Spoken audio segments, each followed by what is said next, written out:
Hola, ¿qué tal amigos? ¿Cómo le va? Bienvenidos a una nueva entrevista aquí en Playoffs TV. Hoy tenemos a uno de los periodistas de habla hispana más reconocidos en el mundo del baloncesto, en el mundo de la NBA, y no es más que el español Anthony Daimiel. ¿Qué tal, Anthony? ¿Cómo te va? ¿Qué tal, Javier? Un gusto estar aquí contigo un rato. ¿Cómo te lleva el calor por allá por España? Sé que en estos días la Mm. temperatura está difícil. Sí, ha sido un verano muy caluroso, muy difícil de soportar, por lo que he ido viendo, observando, comprobando, pero también leyendo, pues, en gran parte del mundo, ¿no? Y bueno, pues aquí hasta ayer ha habido como 6 días de muchísimo calor. Anoche empezó a bajar un poquito la temperatura y ahora hoy ha habido una temperatura más acorde con las fechas en las que estamos. Comparándolo con Cuba, ¿cómo lo definirías? Mira, digamos que en paralelo, porque en Cuba se pasa mucho calor y sobre todo este verano que he estado ahí, he estado 28 días en Cuba y, y todo el mundo decía ahí que como nunca, ¿no? Que había más calor del que recordaban nunca. Pero aquí ha pasado lo mismo en España. Entonces, bueno, pues estar preparados para lo que no has vivido nunca, ¿no? Yo recuerdo haber pasado mucho calor hace años en Cuba y también en otros países. Recuerdo especial calor. Hace muchos años que visité Venezuela y allí eh, en Canaima, en un campamento en el que tuve que dormir y que no había, por supuesto, era en la selva, no había aire acondicionado, pero no había ni ventilador. Y si abrías, bueno, ya sabes tú, entraban los mosquitos o lo que fuera, ¿no? Entonces ahí recuerdo que pasé mucho calor, pero lo de este verano, tanto en Cuba como aquí en Madrid, ha sido, sí, yo creo que no ha tenido precedentes. Anthony, bueno, esto es una entrevista que va a salir en YouTube, evidentemente, o sea, la vamos a poder consultar la mayoría de personas en el mundo que se quieran acercar, pero está enfocado sobre todo al público cubano y evidentemente el público cubano no tiene tanta la posibilidad de seguirte en cuanto a los medios tradicionales, porque evidentemente en YouTube, en Spotify y tal, sí te pueden seguir. Coméntame un poco sobre qué es lo que haces en España, dónde trabajas, dónde te puede ver la gente, escuchar. Sí, mira, yo llevo 32 años trabajando como periodista deportivo. Empecé con 20 años haciendo prácticas en el primer experimento que hubo en España de televisión de pago, que era Canal Plus, un poco siguiendo la línea que había marcado Canal Plus Francia. En ese momento en España se decía que eso no iba a triunfar, porque quién iba a pagar dinero por ver la televisión, ¿no? Se decía en España, siendo como era España y los españoles, ¿no? Y al final sí, se consolidó, triunfó, sobre todo gracias al fútbol. En los primeros años consiguió ese canal los derechos del fútbol, de la liga. Y bueno, yo estuve haciendo fútbol, estuve haciendo algo de baloncesto universitario norteamericano y ya en el año 95, a finales del 95, lo que era Canal Plus compró derechos de retransmisión de NBA para España y los ha mantenido hasta ahora. Y yo siempre he estado haciendo NBA. Salvo un año que hice solo All-Star y finales y estuve haciendo documentales de deportes en un programa que se llamaba Informe Robinson, pero el resto del tiempo he estado comentando. Son 28 temporadas comentando partidos de NBA, haciendo programas en la televisión que ahora se llama Movistar Plus, también de NBA, y luego pues he ido también colaborando con otros medios. He estado 16 años en total trabajando en la radio, en Onda Cero 4 años y luego 12 años en la cadena SER, y bueno, colaborando en muchos medios escritos. He estado recientemente haciendo un podcast para Spotify sobre NBA. El podcast se llama 2 más 1 y también le pongo la voz, que en Cuba sí ha habido gente que me ha reconocido por la voz, porque le pongo la voz en español al videojuego del NBA 2K. Entonces, bueno, en Cuba ya sabes que la gente se las Sí, arregla por muchas dificultades que haya para consumir cualquier tipo de cosas. Te contaré como anécdota que hace ya unos años, porque yo empecé, como te he dicho, en el año 95 a comentar NBA y estuve hasta el año 2006 comentando con un compañero que ya falleció, Andrés Andrés Montes, que Montes. se hizo muy famoso, eso es. y además que tenía ciertos orígenes cubanos también por parte de madre, pero bueno, él se hizo muy famoso, estuvo 10 años haciendo NBA conmigo, luego pasó a la cadena a La Sexta, hizo fútbol, hizo mundiales, la liga, etcétera. Y bueno, el caso es que yo en el año, bueno, yo me imagino que sería 2014, 2015 por ahí. Eh, Siempre que visitaba Cuba me gustaba ir a la peña de Ray Fernández en el Tuntún, en el Diablo Tuntún, Sí, ahí donde la casa de la música de Miramar, ¿no? Y en una de las ocasiones en las que fui, se me acercó un ciudadano cubano que también por lo que vi solía ir a esa peña y me dijo, hombre, tú eres Daimiel de la NBA, de la televisión de España. Tal. Digo, sí, sí, digo, ¿qué pasa? Claro, yo enseguida pensé que había vivido en España, ¿no? Digo, ¿me has visto ahí en España y tal? Dice, no, no, no. Yo te he visto, yo te he visto muchos partidos y tal. Y empezó a decir motes, apodos que ponía Montes a algunos jugadores. Por ejemplo, Paul Pierce de Boston Celtics, que le llamaba Silverado Pierce por la película, por el western y tal. Y empezó a decirme algunos para demostrarme que sí, que lo veía. Y ya me metió una curiosidad, digo, pero ¿cómo tú veías eso? Porque se me hacía imposible, ¿no? Y él no me quiso desvelar cómo. Y luego pasado, claro, yo volví a la peña, él volvía y como 2 o 3 años después me contó algo así como que vivía cerca de una embajada y entonces pillaba desde su casa la antena de la embajada y entonces podía, porque es que eso ni con una antena de esas ilegales en Cuba se podía ver una televisión de España de pago, era no, algo, no.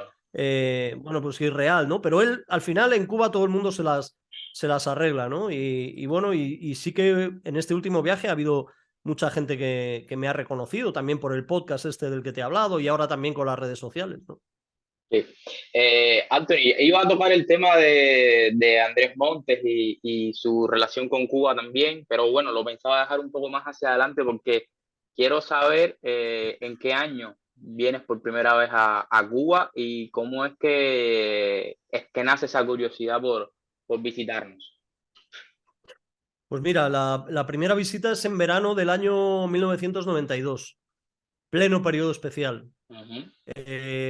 Y justo antes de los Juegos Olímpicos de Barcelona, que fueron bastante exitosos para el deporte cubano, por cierto. Los mejores. Y sí, eso es, eso es. Bueno, el caso es que yo estuve una semana. El motivo, aparte de unas vacaciones con un amigo, fueron, bueno, había otros motivos que tenían que ver con asuntos familiares, pero estuve una semana y me quedé impactado, impresionado con Cuba, ¿no? Con todo. Porque no solo, bueno, era un país con muchos problemas entonces.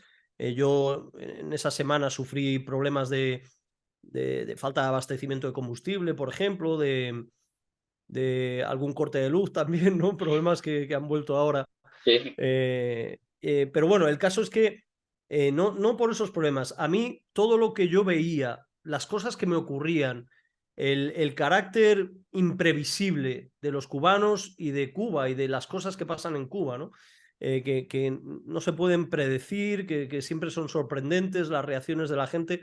Todo eso me llenó bastante, ¿no? Porque a mí siempre, digamos que me ha gustado vivir pendiente de las sorpresas, ¿no? Y de las innovaciones y no de las cosas previsibles. Y en cuanto veo un programa que los tertulianos siempre dicen lo mismo, me canso y busco otro programa, ¿no? Porque ya sé lo que van a decir antes de que empiecen a hablar. Pues eso, entonces Cuba fue todo lo contrario. Entonces me llenó mucho, seguí yendo, luego acabé yendo unos años después a hacer un curso de guión documental en San Antonio de los Baños. La música me gusta mucho también. Recibí clases de percusión, de tumbadoras y eso en Cuba. O sea, digamos que pasó de todo y luego al final acabé ligado por términos familiares. Mi pareja es cubana y bueno, pues la familia de ella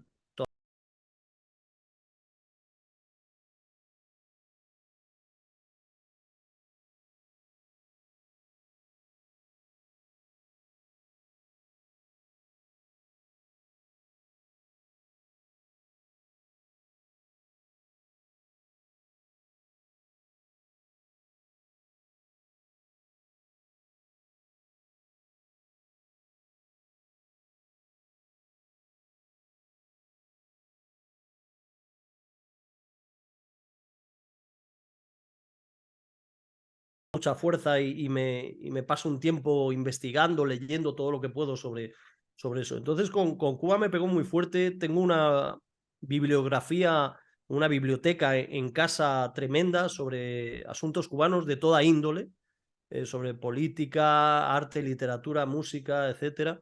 Estuve leyendo mucho sobre la historia de Cuba y también sobre religión. Y entonces, sobre todo en una fase de tiempo en la que yo estuve 4 o 5 años sin ir a Cuba, eh, yo seguía pensando en cosas de Cuba y en Cuba, ¿no? Y buscándole una explicación, pues algo sobrenatural, coincidió que leí un libro que tenía que ver con religión y bueno, pues la cultura afrocubana y todo eso, y leí sobre los amarres y pensé que podía ser una respuesta a esa obsesión, ¿no? Que no se curaba. Anthony, viniste por primera vez en el 92 y has venido, como ya has comentado varias veces, y ahora también por una situación eh, familiar, ¿no? Con tu Ujú. esposa. Desde afuera, porque evidentemente el cubano que vive todo el tiempo quizás no lo note tanto, o el cubano que emigró por razones de la vida, por cualquier índole, siempre ve a Cuba desde otra perspectiva. ¿Cómo lo ve un europeo como tú?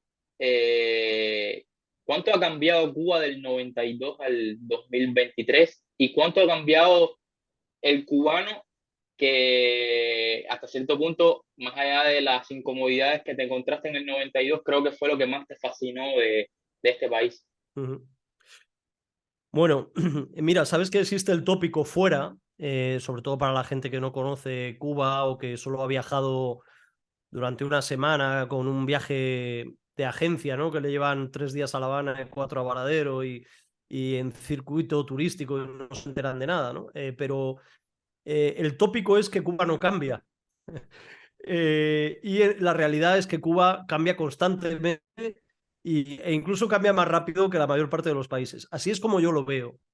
A lo mejor no cambian cosas que muchos cubanos quieren que cambien, pero cambian cosas muy importantes para la vida de la gente constantemente.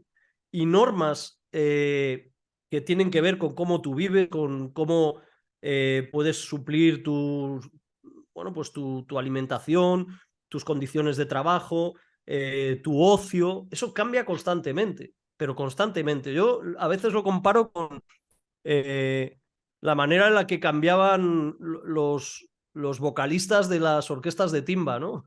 Que cambiaban constantemente y se iban de una a otra, ¿no? Pues Cuba cambia constantemente. Ahora, bueno, pues el tema monetario, ¿no? Por ejemplo, yo cada vez que alguien de mi entorno viaja a Cuba, me pregunta, y claro, yo tengo que estar actualizado al día para decirle qué es lo mejor que puede hacer como turista, para aconsejarle primero, bueno, pues cómo puede disfrutar de Cuba como turista, porque a mí me gusta que la gente que viaje a Cuba se lleve una muy buena idea de Cuba como destino turístico, pero Cuba sin información para un turista puede acabar siendo lo peor. Entonces, en cambio, con información puede acabar siendo lo mejor como experiencia turística. Así que Cuba cambia constantemente y bueno, los cubanos han cambiado bastante. No sé si por suerte o por desgracia, nunca se sabe, depende de cómo lo mires, pero hay gente sobre todo de cierta edad, de a partir de 55 o 60 años, que todavía mantiene una mentalidad tradicional de lo que ha sido toda la etapa revolucionaria. Entonces, es gente que se está quedando fuera, que se queda fuera de juego porque no ha tenido la energía o la chispa, actividad mental para adaptarse a cómo viene todo, ¿no? Que viene difícil, pero que además te exige que te adaptes y te actualices, ¿no? Todo lo de la iniciativa privada, ahora las MIPIMES, todo eso. Bueno, es obvio que mucha gente que estaba acostumbrada a vivir trabajando en una empresa estatal, como lo eran la mayoría hace muchos años, y a, bueno, pues ir supliendo sus inquietudes, tanto alimenticias como de necesidades de casa y todo eso, por lo que te proporcionaba el Estado, eso ha ido a menos. Entonces, el cubano tiene que buscarse los recursos por fuera y tiene que tener una iniciativa, una actividad para lo que seguramente no estaba preparado, ¿no? Lo que pasa que el cubano, por otro lado, y esto se ve en las generaciones jóvenes, es muy despierto. Y esa picardía innata del cubano le hace, bueno, pues encontrar las vías, las salidas, los recursos, la resolvedera, ¿no? De toda la Sí. vida, pero ahora más acuciada que nunca. Así que sí, Cuba, en resumen, para contestar esto que me decías, yo creo que ha cambiado mucho. Ha habido cosas que han cambiado a mejor, por supuesto, que ha tenido que ver con la integración del ciudadano cubano en lo que es la globalidad. Por ejemplo, todo el tema de la conexión y de Internet. Bueno, pues esto no lo podríamos estar haciendo a lo mejor hace 6 años, ¿no? O sea que ha ido todo demasiado deprisa y ahora es un lujo para el que llega de fuera poder ver que los cubanos se enteran todos, se pueden enterar todos prácticamente de todo lo que pasa en cualquier lugar del mundo gracias a esa conexión. Bueno, pues otras cuestiones han cambiado para mejor y ha habido otras que han cambiado para peor, ¿no? Yo he estado acostumbrado a que gente a la que yo conocía desde el año 2000 me decían, no, pero si el periodo especial no ha acabado. Luego me decían, no, pero si esto es igual que el periodo especial. Bueno, y ahora fíjate que en el inicio de la conversación, hablando de los cortes de luz, bueno, pues hemos recordado ese. También viví la etapa, sobre todo los 3, 4 últimos años de Obama como presidente y bueno, pues vi una Cuba que al menos para el visitante podía ser un país fantástico, porque tenía todo lo bueno de la Cuba tradicional, con luego muchas posibilidades que ofrecía esa teórica condescendencia que había desde la rectitud tradicional de Estados Unidos hacia Cuba, y eso permitía que Cuba también se moviera y se desinhibiera un poco a la hora de buscar otras opciones nuevas, ¿no? Entonces, eso por desgracia se acabó, han venido tiempos muy malos, así lo he visto yo, primero con la administración Donald Trump, que ha sido el primer desencadenante, y luego la pandemia, y luego, bueno, pues algunos errores también que yo creo que se han cometido en Cuba con el asunto de la Sí. economía, desde luego, y El bueno, ahora la ordenamiento. situación es difícil. Sí, sí, sí, por supuesto. Entonces, bueno, la situación es difícil y yo espero que en mi próximo viaje pueda encontrar las cosas mejor, ojalá. Anthony, tengo entendido que en España normalmente tu vida te levantas tarde, pero que en La Habana te levantas al alba. ¿Tiene algo que ver Sí. con el jet lag o con algo que te ofrece Cuba en particular? Mira, no tiene tanto que ver con el jet lag, porque nosotros, digo nosotros, sobre todo mi compañero el Guillermo Jiménez, el que narra NBA, cuando yo comento los partidos, siempre presumimos de que cuando vamos a Estados Unidos a cubrir All-Star, finales o algún otro evento relativo a NBA, no sufrimos jet lag cuando llegamos a Estados Unidos, porque ya vivimos más o menos con el horario de Estados Unidos en España, ¿no? Pero ¿qué ocurre? Que en Cuba, digamos que donde yo me hospedo es una zona muy ruidosa. Entonces, primero, la locura de los gallos de Cuba. Los gallos están cantando a las 2, a las 3 de la mañana, se adelantan 3, 4 horas a lo que Dios manda, ¿no? O Dios debería mandar a los gallos, ¿no? Y empiezan y ya te despiertan. Luego, bueno, pues es una ciudad y un país ruidoso y entonces los carros, tal, no sé qué. Y luego los pajaritos también, que también hay sonidos agradables que me despiertan.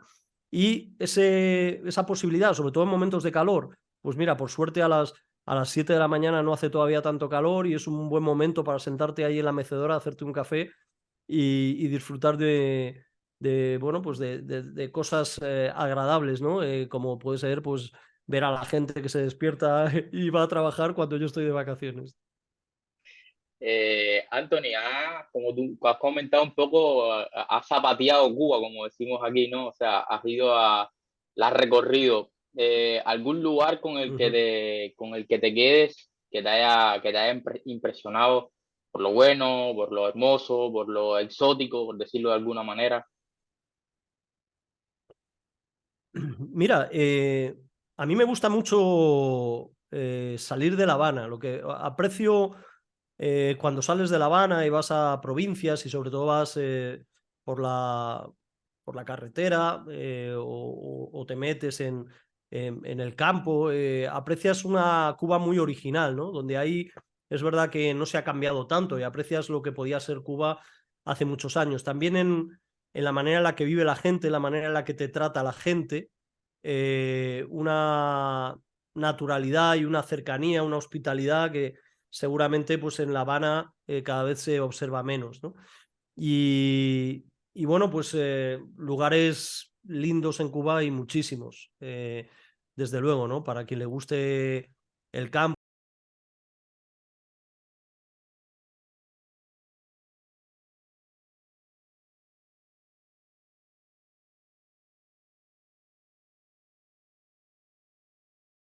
Pilar, que no la conocía, tenía Ujú. esa espinita, he ido a Playa Claro, Pilar Guillermo. allí en Cayo Guillermo, sí, y, y la verdad que he estado ahí,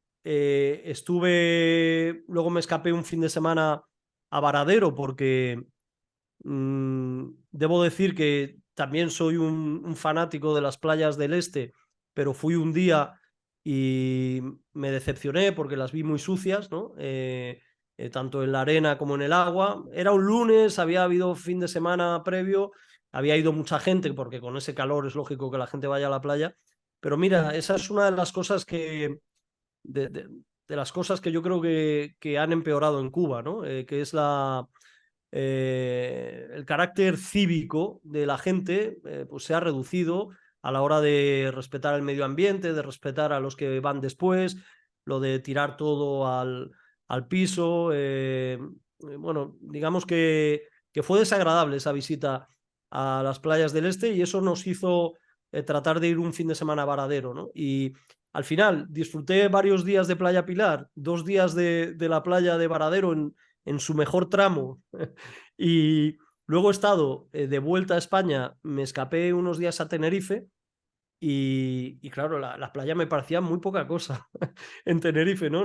Me quedaba en la piscina porque no me apetecía ir a la playa. Pero bueno, las playas de Cuba son incomparables, desde luego, y yo siempre aconsejo, ¿no? A toda esa gente que te digo que me pregunta, ¿no? Porque va a viajar por primera vez a Cuba, trato de aconsejarles que salgan de La Habana, que recorran Cuba, porque siempre hay experiencias humanas y también, bueno, en cuanto a paisajística bueno, pues visitas, también la comida tradicional, la comida en el campo, ir a las terrazas y que un campesino de allí te prepare algo en su casa, todo eso es especial. Anthony, cayendo un poco ya más en lo periodístico deportivo, lo comentabas que cuando ibas a Estados Unidos no tenías jet lag porque prácticamente vivías el horario de los Estados Unidos. ¿Cómo consigues eso, sostenerlo? Decías que empezaste en el año 95 a transmitir 5. NBA, Ujú. son 28 años, o sea, ¿cómo aguantas, cómo tu cuerpo aguanta tener el día al revés? Sí, cómo estoy vivo, ¿no? Sí, Porque es verdad exactamente. que es verdad que hay muchos informes médicos que demuestran, ¿no? Y avisan de lo perjudicial que puede ser eh, pues dormir con esos horarios, que te dé recibir menos vitamina D del sol al ver menos la luz y sobre todo cambiar los horarios, ¿no? Y yo de manera mm, no no consciente, por así decir, pues sobre todo en los primeros años, que era cuando más noches trabajaba, tuve varias temporadas de hacer 5 partidos por semana, en plena madrugada. Algunos empezaban a las 4:30, 5 menos cuarto de la madrugada hora española. Yo llegaba a mi casa a las 8 y pico de la mañana y tenía que adaptarme a casa y luego ya dormirme y luego aquí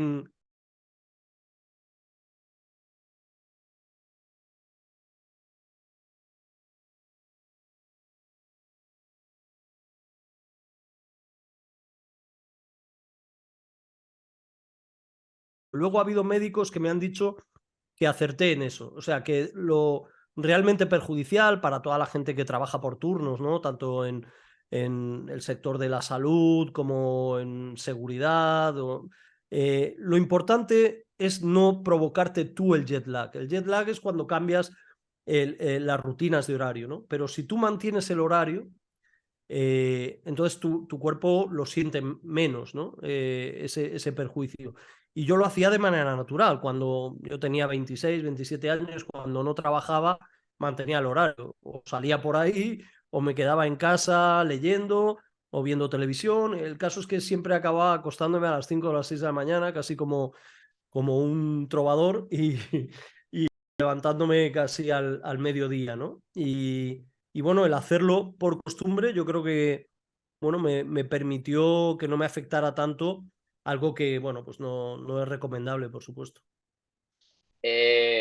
Cuando, o sea, me decías, y por lo que he leído, o sea, tú comienzas ya prácticamente en Canal Plus, o sea, tú comienzas ya en una gran cadena, o que estaba iniciando en ese momento y que después se ha convertido en una gran cadena ya en España. Pero en un inicio no hacías baloncesto, sino que hacías más fútbol. La pregunta que te hago es la siguiente, o sea, Ujú. cuando tú estudias la carrera de periodismo, ¿tu vocación era ser periodista de baloncesto o periodista de fútbol? No, en realidad mi vocación desde niño tiene que ver con ser periodista. Y, y la verdad que eso que era un pensamiento de niño, luego cuando ya alcanzo la madurez y empiezo a conocer lo que es la profesión bueno, por lo que voy viendo, por lo que voy conociendo y ya en la universidad, eh, me doy cuenta que era el pensamiento acertado. Yo creo que lo principal para ser un buen periodista es querer ser periodista por encima de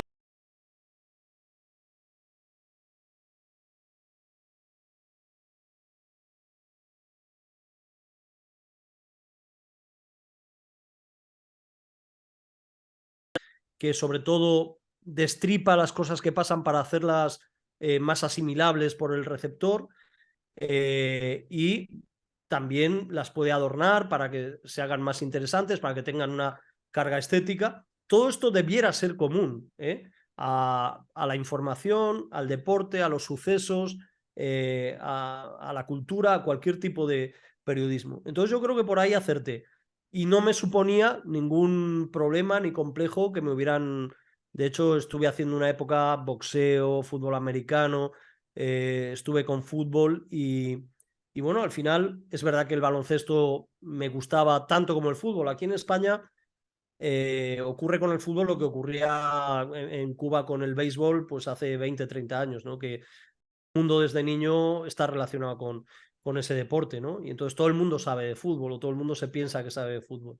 Y, y entonces yo sigo el fútbol desde muy niño y el baloncesto lo seguí desde niño con los pocos partidos que se echaban por televisión en España en aquella época y luego ya a partir de los 10 11 años lo sigo con mucho más interés. Cuando llega el baloncesto a Canal Plus y me dan la oportunidad de comentar, bueno, pues mucho mejor, porque era un mundo que yo conocía muy bien y en el que iba a estar motivado, pero ya te digo que si de repente me hubieran sacado de ahí de deportes y me hubieran enviado de corresponsal a cualquier sitio, pues hubiera estado satisfecho porque seguía ejerciendo mi profesión. Anthony, te quiero preguntar algo porque, a ver, en lo particular yo me especializo más en la parte de fútbol como tal y a veces me cuesta trabajo eh, seguir todas las ligas, a todos los equipos y tal. En el tema del baloncesto, tú te tienes que preparar para 30, pero que juegan 82 partidos al año. Eh, ¿Cómo logras estar al tanto de todos y prepararte para cada partido en particular que vas a hacer por jornada?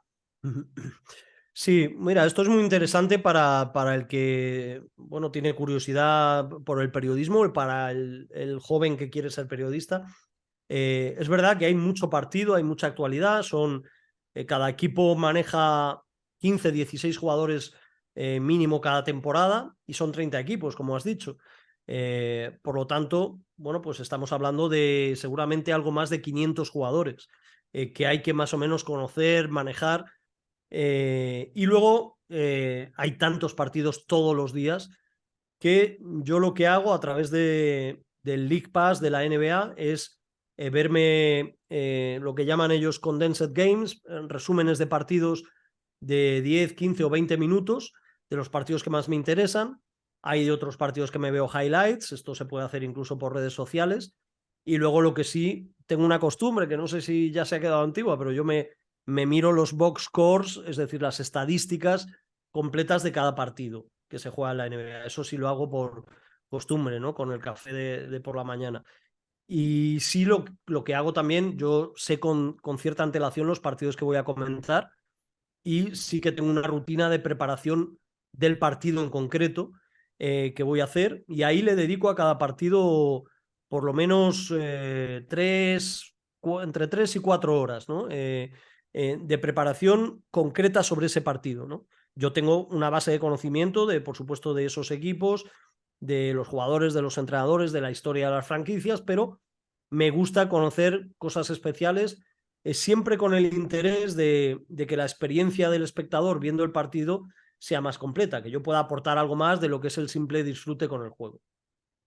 Anthony, tú, tanto con Andrés Montes como con Guille ahora, además de hablar de baloncesto durante las transmisiones, tienes, o con Andrés tenías y con Guille tienes la capacidad de ponerte a hablar de prácticamente cualquier cosa. Incluso una vez vi un video que se hizo viral por Twitter que estaban hablando de un grillo en un elevador.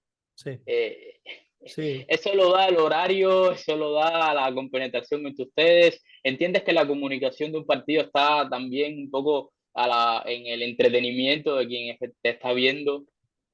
Bueno, es verdad que los nuevos tiempos son mucho más receptivos con este tipo de cosas, ¿no? Pero como bien has dicho, esto se arrastra prácticamente desde los inicios, desde hace 28 años. Y en los inicios se justificó primero porque era NBA, era una competición Discúlpame ahí, lejana Andy, a... que Sí, Anthony, que el perro nada, no te empezó a preocupes, ladrar. empiezo otra vez. Sí. Eh, este asunto ahora se acepta y además hasta con agrado, mucho mejor, porque las nuevas generaciones parece que están muy receptivas y muy abiertas a este tipo de recurso en la comunicación o en la narración. Pero, como bien has dicho, esto se arrastra desde que empezamos, desde hace 28 años. En aquel momento había un problema técnico, que era que a nosotros nos llegaba la señal del partido desde Estados Unidos y cuando había tiempo muerto, como nos llegaba una señal de Estados Unidos, de la televisión de Estados Unidos, en ese tiempo muerto ponían comerciales, pero de Estados Unidos. Entonces, claro, no tenía ningún sentido que salieran aquí.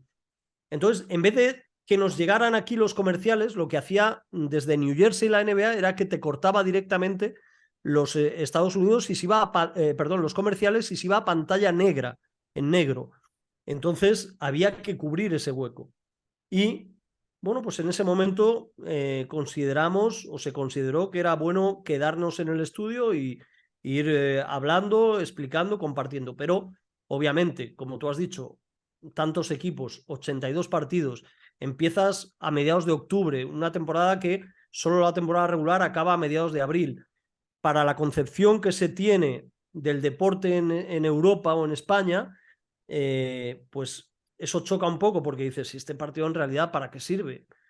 Tienen 81 más, ¿no? Para arreglar. Si pierden y si ganan, pues tampoco pasa nada. Le sacan solo un partido al equipo al que le acaban de ganar.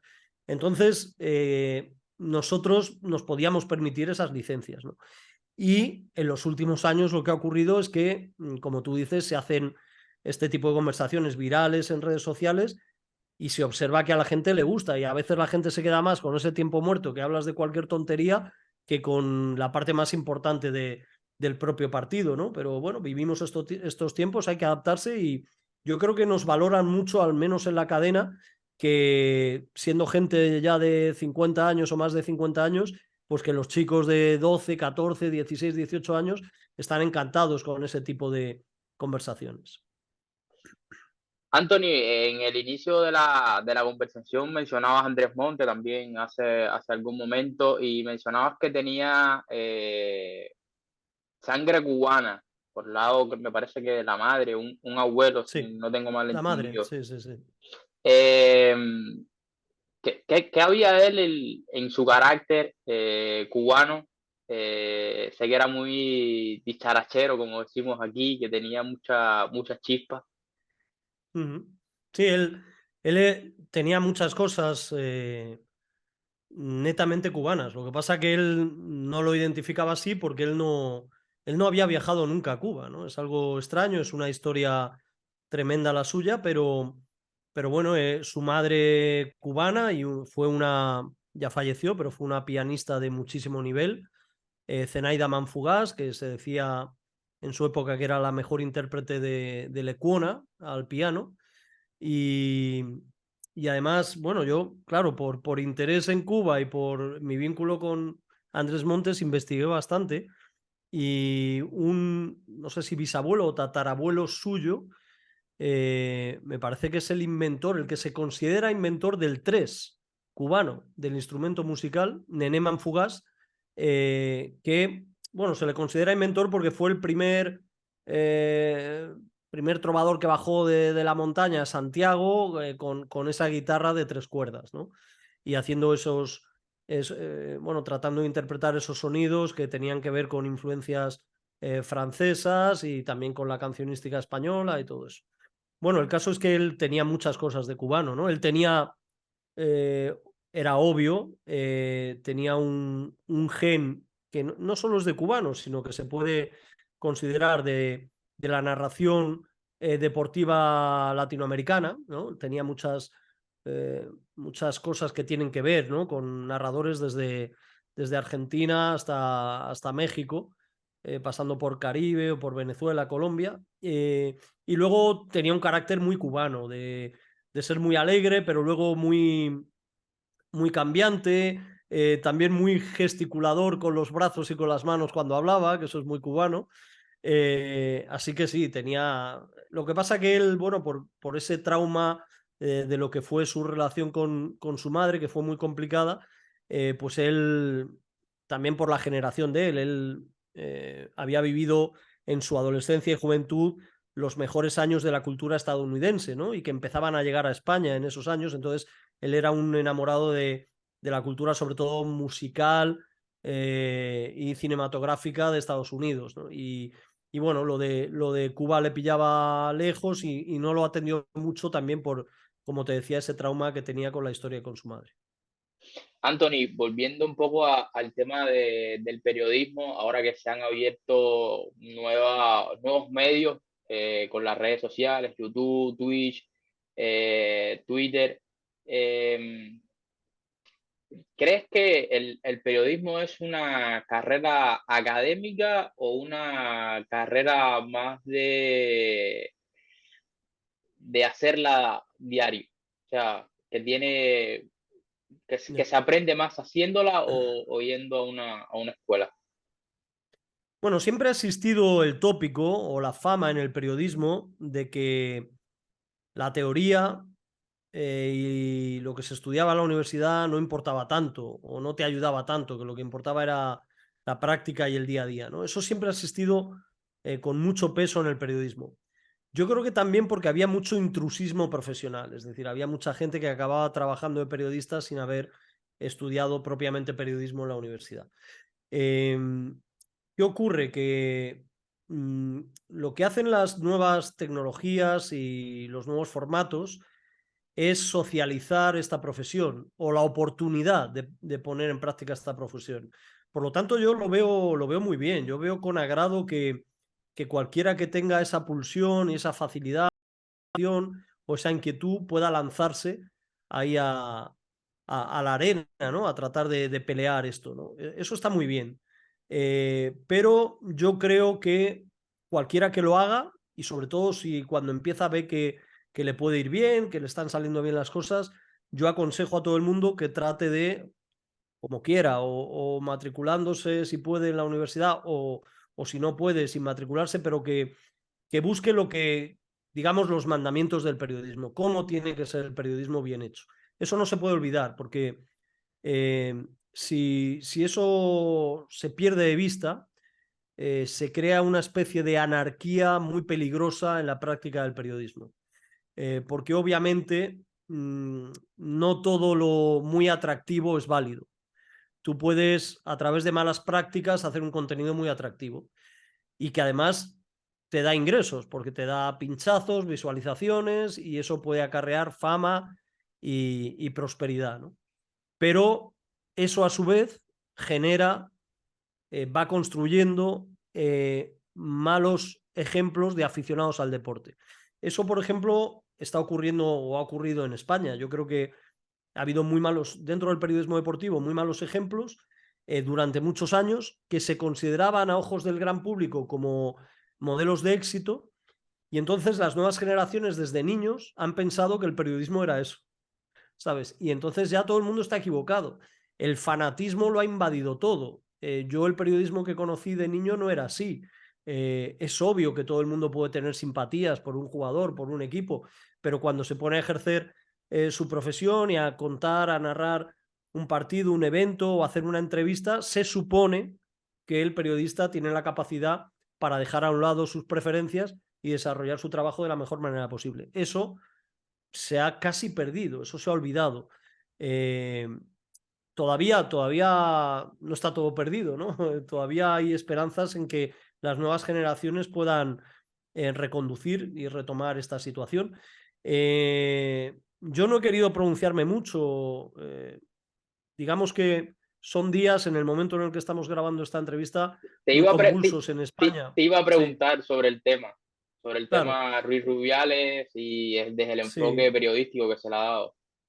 Claro, son días muy, muy complicados y son días en los que, o digamos, cuando pasen todavía más días, yo creo que van a ser muy duros para la profesión periodística en términos generales. Yo creo que ha habido muchos, no sé si llamarlos colegas de profesión, ejercen la misma profesión que yo, pero no creo que tenga mucho que ver con ellos, que han quedado bastante en cuestión por el tratamiento de este asunto. Y además no es tanto, la gente lo mezcla todo, ¿no? La percepción que tú tengas con respecto al machismo, al feminismo, o la percepción ideológica que tú tengas y que le veas vínculos en cuanto a política con esto, no tiene nada que ver con eso. Si, volviendo a lo que yo decía, si tú le das un tratamiento riguroso a la información y comentas en función a ese rigor, es obvio que si cualquiera se hubiera repasado lo que es la ley de la agresión o el abuso sexual, que bueno, pues también incluye violaciones, etcétera, es una ley de este último gobierno, la llamada ley del sí es sí, que luego fue reformada en el pasado mes de abril. Pero en esa reforma del mes de abril no se tocó el concepto del consentimiento. Y entonces es obvio, mira, la costumbre o lo que nosotros entendemos que es la vida a veces está reñido con lo que son las leyes. Y entonces hay que estar completamente actualizados en todo momento, sobre todo si eres periodista, de cómo están las leyes. Hubo un caso que creo que se ha recordado, ¿no? En estas últimas horas. Hubo un caso en política hace unos años, hace 3 o 4 años, de un empresario, no sé si era político, pero era empresario en Andalucía.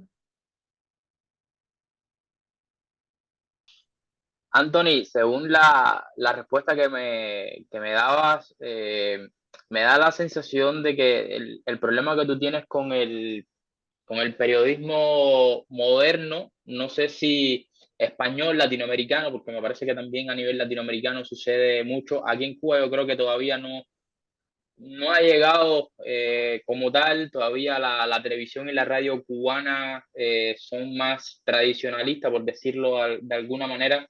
Creo que en España, y no digo que todo, sino una parte, evidentemente, yo creo que en España se produce muy buen periodismo y en Latinoamérica también, pero que lo que te molesta a ti y hasta cierto punto a mí también es, y ya no solo en el ámbito deportivo, sino en el ámbito general, es el, digamos, que clientelismo, la bufanda, ya sea a nivel deportivo, a nivel político, a nivel social, ¿no? Como que la información no se aborda desde una perspectiva, no voy a decir objetiva, porque no somos objetos, sino y siempre tenemos nuestra subjetividad, nuestra manera de pensar y tal, pero no se aborda desde la sinceridad, desde la honestidad, y sino desde una esquina como si fuera un ring de boxeo y da igual lo que esté sucediendo, yo de este barco no me barco, no, de este barco no me bajo porque es mi bufanda, es mi cliente, es mi pensamiento, ¿no? Y eso es lo que tengo la sensación de que crees que es muy peligroso y dañino para el periodismo. Sí, sí, bueno, hay muchas cuestiones relativas a eso. Yo creo que el más nuevo periodismo, es decir, las últimas generaciones que han llegado, creo que son las generaciones mejor preparadas a priori de todas las que han existido para poder ejercer el periodismo, porque han vivido una época en la que podían consumir eh, información de todo tipo y han podido contrastar y han podido ver más deportes que nadie, etcétera. Por lo tanto, ahí tengo depositadas mis esperanzas. Lo que sí ocurre, porque tan antiguo como es el periodismo, ha sido la práctica periodística en función de unos intereses. Y eso ocurre en política, ocurre en deporte. ¿Por qué? Porque hay gente que está o bien favorecida, o bien le han puesto ahí en función de unos intereses, o bien está subvencionada, o bien, bueno, hay muchos casos, ¿no? Pero luego está eh, el bufandeo, el fanatismo, porque sí, y porque sí, sobre todo, porque digamos que ofrece un camino más corto hacia el consumidor y un camino más fácil. Es un reclamo como más instantáneo a llamar la atención, ¿no? Y a que todo el mundo quiera ver, "Ah, esto es porque están gritando, esto es porque a ver qué le llama este al otro equipo hoy o a ver cómo se defiende el otro y bueno, y repetir y reproducir continuamente esas peleas entre gente que son de equipos diferentes y todo eso. Eh, que para mí pues está bastante alejado del periodismo. Es que lo difícil es que, digamos, conseguir el éxito y que te siga mucha gente haciendo buen periodismo. Eso es más difícil que conseguirlo haciendo mal periodismo.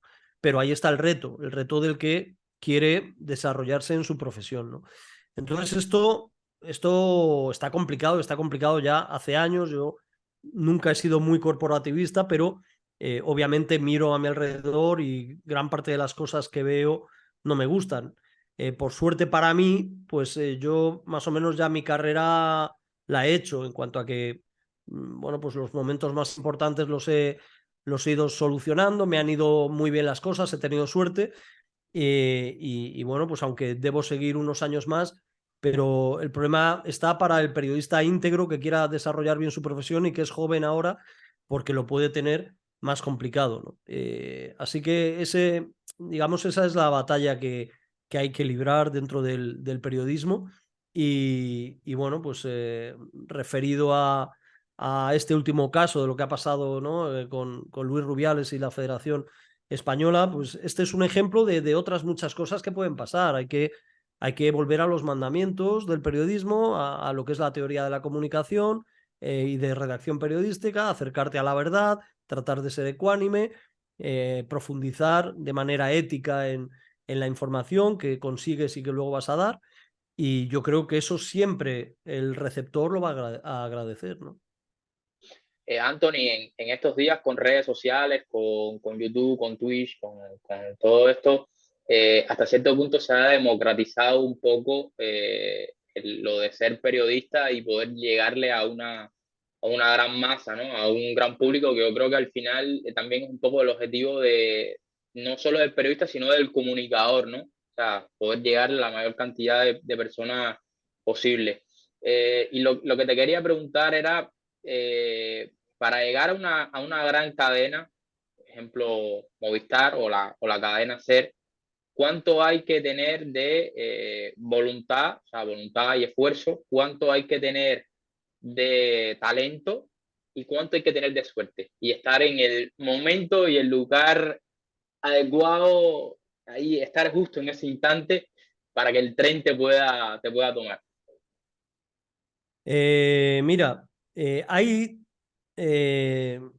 hay tanta demanda del estudiante o del que quiere dedicarse a esto y tan poca oferta de trabajo, hay tan pocos huecos que ocupar, que esto tradicionalmente ha sido una profesión muy así, ¿no? Que era muy vocacional, la gente, sobre todo el periodismo deportivo, a muchos niños quieren ser periodistas deportivos y cada vez hay menos espacio en los medios, cada vez lo tienen más complicado los medios y luego, bueno, por fortuna, como decíamos antes, han salido estos nuevos formatos que te pueden dar la oportunidad de hacer una carrera de lobo solitario, por así decir, ¿no? Pero eh, en cuanto a esos tres parámetros que me has dicho, creo que hay que decir que casi lo más importante, lo más decisivo y trascendental es la suerte. Es la suerte, es el momento adecuado y el lugar indicado, justo. Eh, por supuesto que el talento, si lo tienes, te va a ayudar. Y la voluntad también, porque esta es una profesión donde hay una correspondencia bastante aritmética, podríamos decir, entre el tiempo que le dedicas y luego los resultados que obtienes, ¿no? Porque el conocimiento es infinito, ¿no?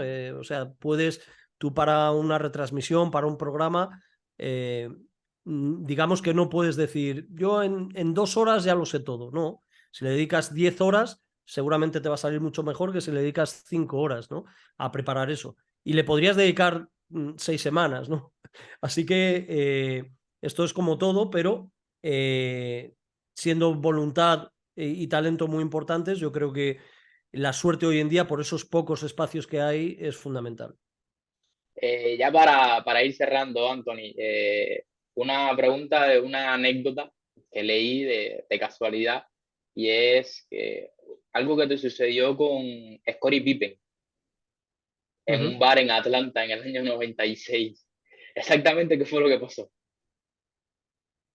Mira, ahí yo estaba haciendo reportajes para la televisión. Yo fui de reportero, no hice narración ni comentarios de baloncesto ni de nada más.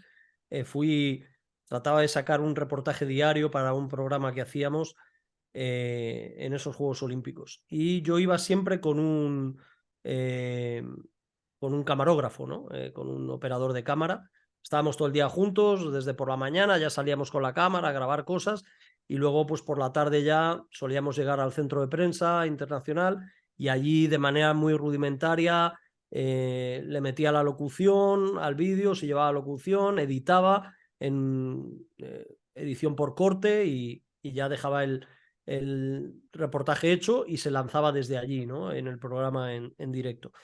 Y trabajamos mucho, fueron muchos días allí trabajando constantemente, pero algún día que acabábamos un poco antes, nos íbamos a una zona, me parece que se llamaba Buckhead, de Atlanta, que era un poco la zona de ocio, ¿no? A las afueras de Atlanta. Y además, con ocasión de los Juegos Olímpicos, habían montado allí, bueno, había como muchos bares, restaurantes, discotecas, eran como calles de un pueblecito y cada casa que fuera un lugar de estos de ocio, ¿no? Y habían puesto en esas calles pantallas gigantes donde había constantemente, cuando había en directo eventos de los juegos, pues los estaban poniendo y si no, si ya era por la noche y no había actividad, repetían todos los eventos de la jornada anterior. Y estábamos ahí en la calle y no sabíamos si entrar a un bar a tomar algo o no. Y estábamos ahí como en la puerta y el colega mío y yo, y entonces se acercó una chica y dijo, ¿esto está abierto? ¿Van a entrar? Yo no entendí muy bien y dije, bueno, estamos pensando si vamos a entrar. Ah, porque este es, y me dijo el nombre del sitio, digo, sí, sí, lo pone ahí y tal. Ah, dice, yo es que creo que voy a entrar y tal, y no sé si le daba algo de pudor entrar sola o no sé. Y yo ya un poco con eso como excusa le dije a mi compañero, bueno, vamos para adentro, ¿no? Y, tal. Y ya entramos junto con ella y pedimos algo y claro, ella estaba sola y entonces empezó a hablar con nosotros, sobre todo empecé a hablar yo con ella, hablando ahí un poco de todo, primera conversación con alguien que acabas de conocer, ¿no? Y entonces, después de una conversación de 10 minutos en la que ella no dijo nada de para qué había ido allí ni nada de eso, entonces ella de vez en cuando miraba a la puerta, ¿no? Y de repente mira a la puerta y me dice, ah, perdona, pero es que había quedado aquí. Y entonces digo, ah, bueno, no, no pasa nada y tal. Entonces me quedo ahí. Y entonces veo que entra Scottie Pippen, que formaba parte del equipo de Estados Unidos, que jugaba los Juegos Olímpicos, ¿no? La competición de baloncesto. Y entonces, claro, él al entrar, aparte que tiene ese rostro como siempre muy serio y muy desafiante, como que está enfadado, ¿no? Y entonces miró así, entonces, claro, vio que la chica estaba con nosotros y que de repente se dio la vuelta para ir a decirle, oye, te estaba esperando aquí, o debían haber quedado allí, no sé si fuera o dentro, pero miró con mala cara, ¿no? Miró con mala cara y nada, y nosotros nos fuimos para un rincón y yo creo que nos fuimos rápido del bar, ¿no? Pero bueno, fue una curiosidad que no sé por qué, creo que eh, no sé si en el programa de YouTube de Colgados de Aro, muchos años después, que a veces hacíamos juegos de contar una historia y los demás tenían que adivinar si era verdad o mentira o algo así. A la hora de contar anécdotas, pues me vino a la cabeza esa que nunca la había contado, la conté. Y entonces, bueno, mucha gente se hizo eco de eso, le hizo gracia. Y más ahora, que parece que están hasta comprometidos el hijo de Michael Jordan y ya la ex mujer, porque Scottie Pippen tuvo con ella, no sé si 3 hijos, ¿no? Pero ahora parece que está comprometida con un hijo de Michael Jordan, sí. Anthony, volviendo a Cuba, te vi, me parece que en uno de los Juegos Industriales Santiago en el Latino, decías Sí, ahí que le ibas a La Habana o a la extinta Habana sí, por tu corazón colchonero. claro. Eh, Sí, mira, lo que pasó con el béisbol es que, bueno, yo primero me gustaba el uniforme y los colores de Pinar del Río. Y me gustaba mucho Alexei Ramírez cuando jugaba en Pinar, ¿no? Bueno, yo me fijo mucho en los bateadores, como digamos, poco conocedor del béisbol, pues me fijo mucho en los bateadores y este me encantaba, lo veía un flaquito que le pegaba durísimo. Y bueno, luego le seguí la carrera cuando se fue, pasó por Dominicana, acabó me parece que en Chicago, hizo un buen contrato allí, buena carrera en grandes ligas, ¿no? Entonces seguí un poco pendiente de Pinar del Río, luego tuvo todo lo contrario físicamente hablando, Peraza puede ser, ¿no? sí, Otro bateador que era gordito así, gordito, catcher, y receptor. sí, y eso es, eso es. Bueno, el caso es que seguía a Pinar, pero luego Pinar empezó a bajar, ya se quedó solo Lazo y era mayor y ya no tenía tan buenos resultados. Y yo decía, a ver, si yo soy del Atlético de Madrid en España y tal, yo veía mucha sinergia entre Industriales y el Real Madrid, ¿no?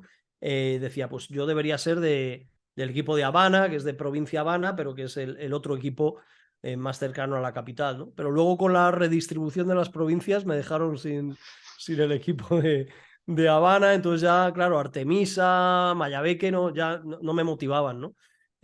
Por lo tanto, ahora no tengo equipo, no tengo equipo he estado viendo algo de los playoffs y bueno, claro, lógicamente el campeón Las Tunas ha sido el mejor, ¿no? Digamos que ha sido un equipo superior, pero bueno, yo de momento de Las Tunas no me hago, aunque sé que es el segundo campeonato, ¿no? Que consiguen en los últimos 10 años. Y son sus dos únicos campeonatos en su historia. Pero bueno, estoy a expensas de poderme hacer de algún otro equipo de otra provincia. Anthony, sé que tienes descendencia cubana. ¿De qué equipo lo vas a hacer en la pelota? Bueno, ahí su abuelo, claro, él ya ha estado en el Latino porque ese día estaba él allí y además gracias al colega Renier que estaba ese día narrando para la televisión, nos pudimos sentar ahí bueno, pues, en uno de los mejores lugares del Latino, ¿no? Y entonces el niño aguantó 7 innings, que es bastante para tener 4 años, y se pegó su pasillito con la conga y todo ahí. Y entonces yo creo que su abuelo está tratando de meterle industriales y él ahora se ha quedado Bien, con lo de industriales. Pero bien, bueno, bien. todavía es pequeño, todavía es pequeño. ¿Del Atlético o del Real Madrid? Mira, yo cuando era reportero que me recorría todos los campos de fútbol de España, antes de dedicarme a la NBA, uno de mis destinos favoritos o casi el predilecto era Cádiz, ¿no? Ujú, Porque yo había seguido al equipo del Cádiz en los años 80, luego le hice años después un reportaje a Mágico González, que es un ídolo allí, ujú, y es un equipo muy simpático, ¿no? Un equipo además que durante algunos años trataba de jugar bonito, aunque no fuera efectivo, y a mí me gusta ese tipo de juego, ¿no? Que sea estético.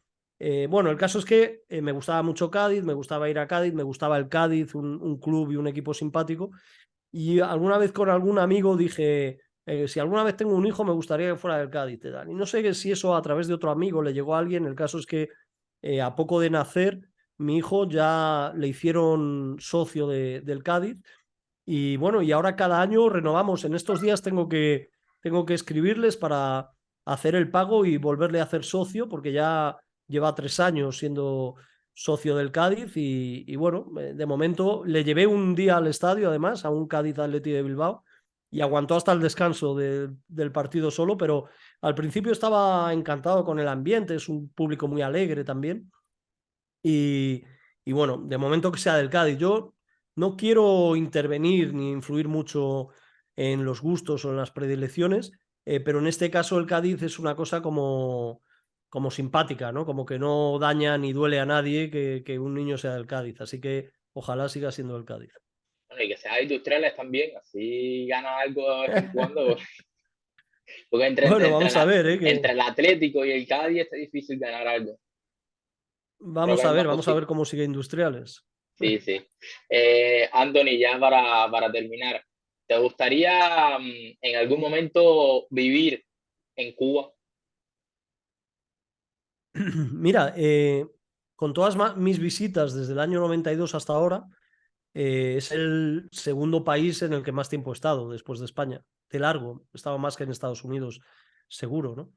Eh, entonces, durante mucho tiempo sí tenía esa ilusión, porque también mucha gente desde Cuba me reprochaba, no es lo mismo ver esto de visita que estar aquí y vivirlo, ¿no? Esto siempre se dice, ¿no? Desde cualquier país se dice. Eh, lo que pasa que eso obviamente es una obviedad, es algo lógico, pero también mi experiencia de haber ido viendo a Cuba cada poco, cada cierto tiempo, durante tantos años, me da una idea con bastante perspectiva de lo que es y ha sido Cuba y de cómo ha cambiado o cómo no ha cambiado y los porqués y las causas y las consecuencias y todo eso. Es decir, yo no quiero ser vanidoso, pero creo que tengo un conocimiento de Cuba en ese aspecto bastante completo, ¿no? Que a lo mejor alguien que vive en su barrio periférico de La Habana y tiene a su trabajo cerca de casa y su vida rutinaria no lo tiene tanto, ¿no? Porque yo es verdad que me he movido mucho allí, he hablado, soy muy inquieto, muy curioso, he hablado con mucha gente de todo tipo de pensamiento, ¿no? Eh, entonces siempre lo tuve en perspectiva eso. Ahora, al ser padre con el niño que tiene 4 años, pero ya va a empezar su tercer curso en el mismo colegio, entró con 3 años, eh, pues estas cosas se hacen más difíciles, ¿no? Uno se piensa mucho más un cambio de residencia y de un país a otro y países tan diferentes, ¿no? Y también no te voy a negar que tengo cierta inquietud de hacia dónde se dirige Cuba, ¿no?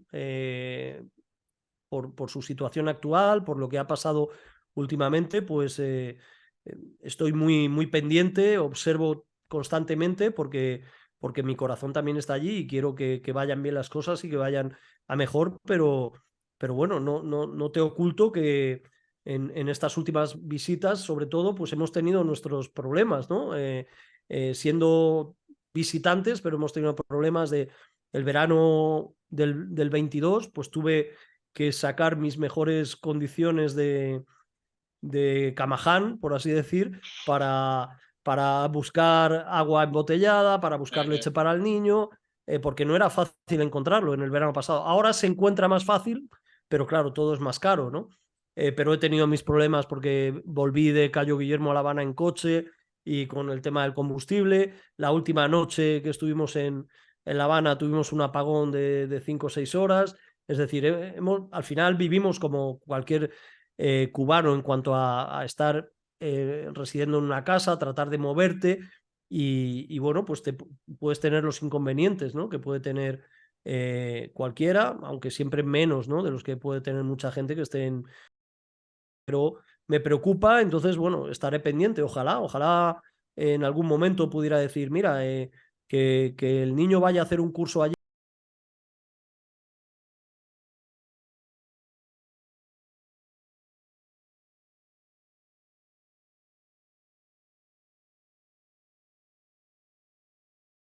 apasionante, desde luego.